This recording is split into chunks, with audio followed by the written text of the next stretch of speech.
পলকতে সপোন হৈ ভাগে। প্ৰাদেশিকৰণ কি যে জীৱন যৌৱনৰ আভূষণ। প্ৰাদেশিকৰণ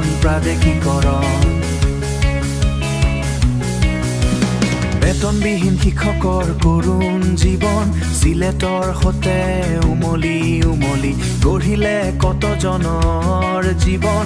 গঢ়ি মৰি গ'ল কত শিক্ষকৰ জীৱন। ক্ষণে ক্ষণে ৰিঙিয়াই বুকুতে খুন্দিয়াই,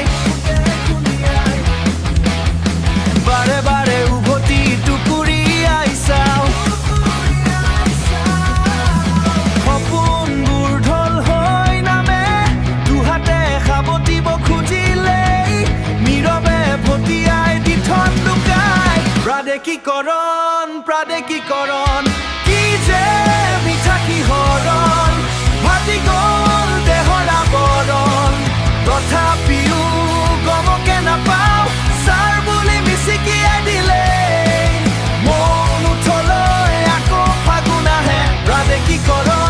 প্ৰাদেশিকৰণ কি যে মিঠা কিহৰণ, এই মেলি হ'ব পূৰণ।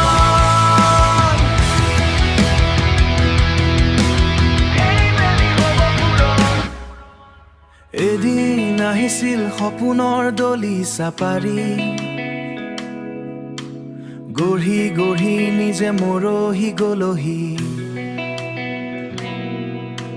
দুখৰ স্মৃতি গাঁঠি আজি অহা বাটেদি তেওঁ গ'লগৈ উভতি, খালী হাতে অৱসৰ গ্ৰহণ কৰি। কি যে দুখৰ কাহিনী, কিনো কম আজি, হে প্ৰভু কৰাহে ৰহণ। বুকুত আৰু নিদিবা জখম। প্ৰাদেশিকৰণ কি যে মিঠা কিহৰণ, খুনাখুটিয়াল ফুলে আছে গৈ, অবনৰি নিমে আছে গৈ, দুহাতে সেউজীয়া বৰণ। সাৱটি ল'বলৈ মামালৈ এটাই নিবেদন, দাদালৈ এটাই আবেদন। দেহত ফাগুন থাকোতেই এইবেলি জপনাখন খুলি লৈয়ে মৰিচিকাৰ উঠত সিঁচি দি আহি পলে অনুপলে ছায়া হৈ আহে, পলকতে সপোন হৈ ভাগে। প্ৰাদেশিকৰণ এই বেলি হ'ব পূৰণ।